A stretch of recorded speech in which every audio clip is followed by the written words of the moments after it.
Sub-Saharan Africa has been fundamental to the global prosperity of the advanced countries.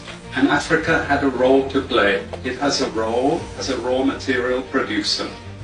We will not allow Sub-Saharan Africa to escape that.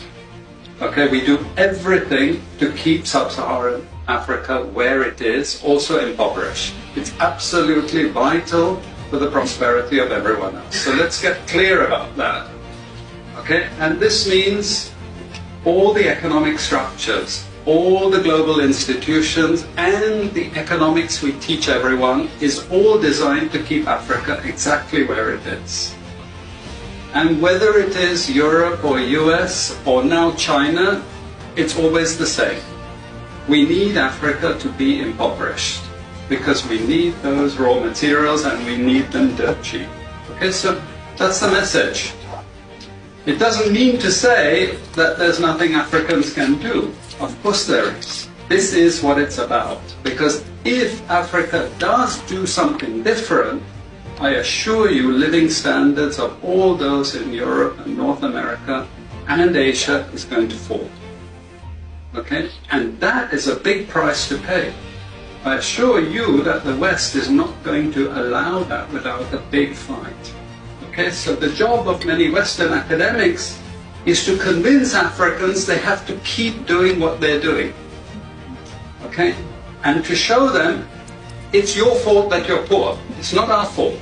It's your fault that you're poor. You know? So this is what we do in academic institutions. We know the basic forces that have caused this underdevelopment. We know it's colonization. We cannot afford to allow Africa to industrialize and start producing manufactures.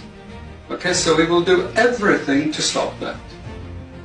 And I'm going to show you how we actually block that. We had East Asian rapid industrialization processes. So in the earlier period, we had Japan and Korea and Taiwan. Okay, rapid growth, sucking in raw materials from Africa, driving up the prices. After those countries finished industrialization, then Sub-Saharan African growth rate again fell. Sub-Saharan Africa is condemned to this role, just the supplier of raw materials, not a manufacturer. The currencies are collapsing of these countries, and many of them are Sub-Saharan African countries. After colonization ended, we needed new structures to keep these countries where they were. Okay? And the first of those is aid. Okay? We give them aid. Aid for what? Actually, we give them aid to keep repressive regimes in power. That's all.